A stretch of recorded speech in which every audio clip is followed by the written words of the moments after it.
Salut tout le monde, alors dans cette vidéo on va voir comment retaper un étrier de moto. Donc celui-là il a un des pistons qui est grippé, donc on va utiliser un kit joint neuf, un nouveau purgeur, et tout de suite on va voir comment déjà sortir les pistons. Donc je mets une cale, je vais mettre un coup de pression avec une soufflette par le trou d'arrivée du liquide de frein, là où on branche la durite, et là on voit bien que les deux pistons sont sortis.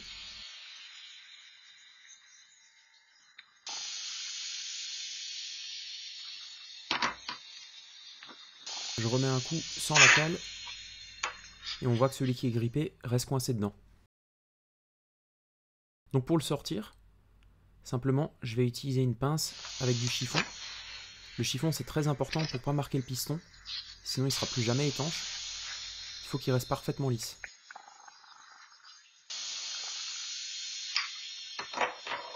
Une fois que le deuxième piston est sorti, je vais pouvoir utiliser un crochet pour sortir les joints.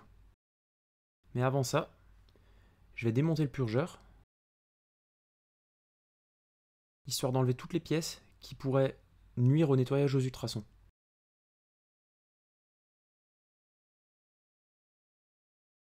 Donc là on retire le purgeur. On voit bien que l'étrier est bien sale à l'intérieur, ça fait un genre de cristal de boue à l'intérieur. Je retire aussi le caoutchouc du coulisseau, qui va être remplacé. Et là j'utilise un petit crochet pour sortir les joints.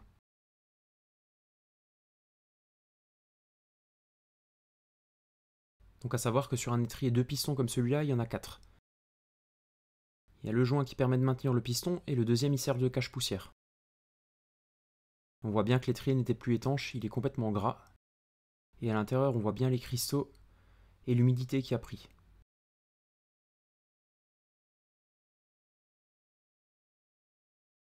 Je retire les deux autres joints.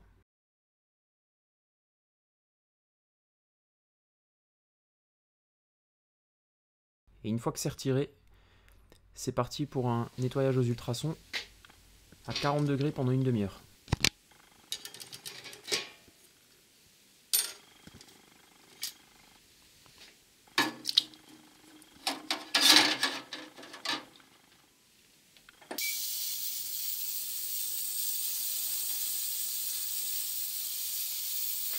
Pendant que le nettoyage aux ultrasons se fait, je vais aller nettoyer les pistons pour leur enlever le vieux caoutchouc, le vieux liquide de frein. Donc là j'utilise de la paille de fer 000, c'est très important. Uniquement de la paille de fer, pas de papier à poncer, parce que ça permet de ne pas rayer les pistons, qui eux sont en inox. Ça enlève juste la couche de crasse.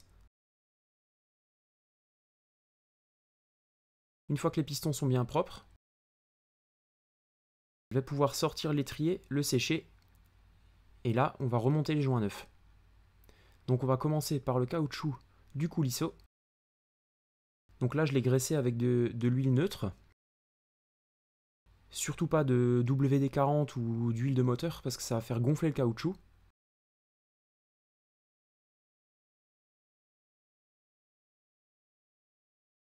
Une fois que celui-là est en place, on va pouvoir attaquer les joints internes de l'étrier. Donc on va venir les mettre doucement à la main. On les remet dans leurs épaulements.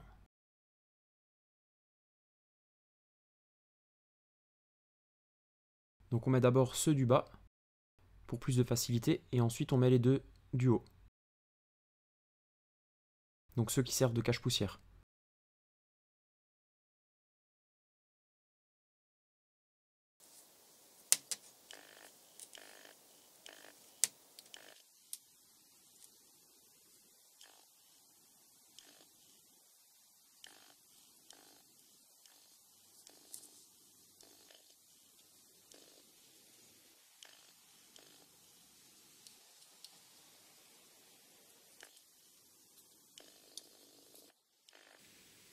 Une fois que les joints sont mis en place, on va venir les graisser avec un petit peu de liquide de frein.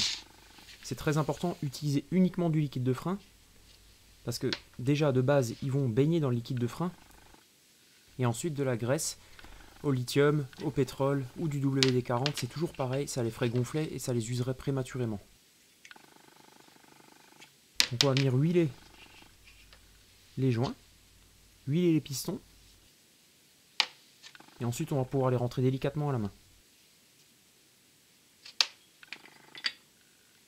Donc très important, quand on met les pistons en place, il ne faut surtout pas que ça force. Si ça force, c'est qu'il y a un joint qui est de travers ou le piston qui n'est pas droit.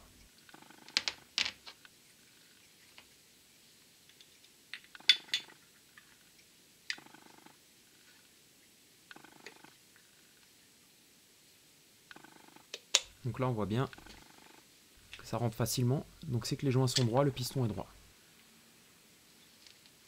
Et une fois que ça c'est fait, on va pouvoir remonter le purgeur avec son nouveau capuchon. Et après ça, on a un étrier qui est tout neuf, prêt à être posé et purgé. Attention, prenez bien soin de faire la purge, parce qu'un frein mal purgé, ça peut être très dangereux, surtout sur une moto. Alors si cette vidéo vous a plu, n'hésitez pas à vous abonner et à aller jeter un coup d'œil à mes autres vidéos.